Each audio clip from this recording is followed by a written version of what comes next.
technology, but after having worked alongside the mechanic for as long as he had, Tag had begun to see the subtler signs of emotion on his face.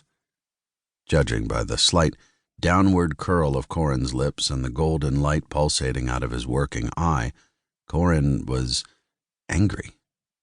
Even his scarred white eye seemed to throb with a hint of malicious crimson. "What's got you so hot and bothered?" Sophia asked.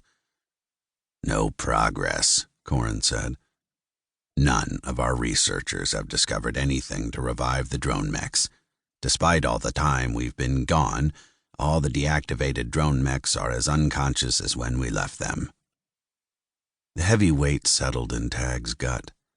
The drone mechs had nanite antennae embedded within their brains, the tools the collectors had used to control them from afar.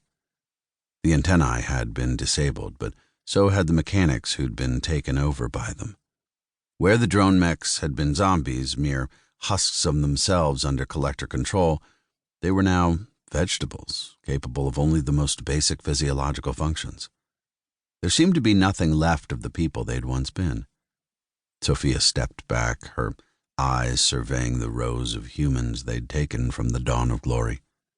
Tag saw the question on her lips before she asked it. "If they can't bring back the mechanics, I guess that means there isn't much hope for these people, is there?" she asked. "No, I am afraid not," Corin said flatly. To the average human listener, the alien would have almost sounded bored, but Tag detected a twinge of regret, even remorse, that the mechanics had failed to save their own people and those of the Solar Republic of Earth.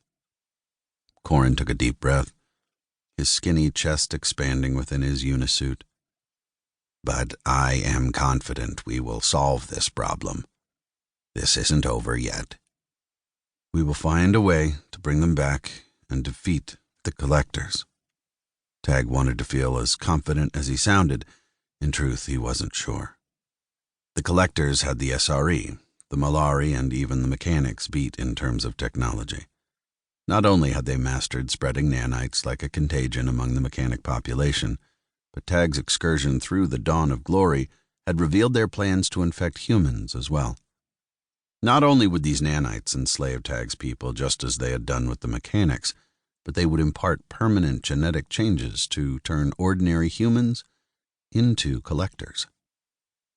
Something churned in Tag's stomach. It wasn't just the thought of human-targeting nanites that made him uneasy.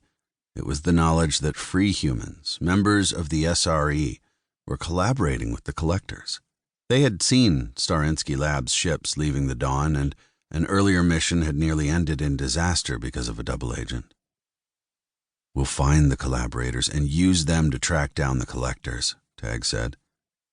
"Maybe if we strike before they do, we can take them." "Yeah, maybe," Sophia said, her brow knitted in worry. "Whatever it takes, we'll ensure no other species are reduced to this," Corin said, waving his skinny fingers at the chambers full of nearly brain-dead people. "That I can at least agree to," Sophia said. She shivered.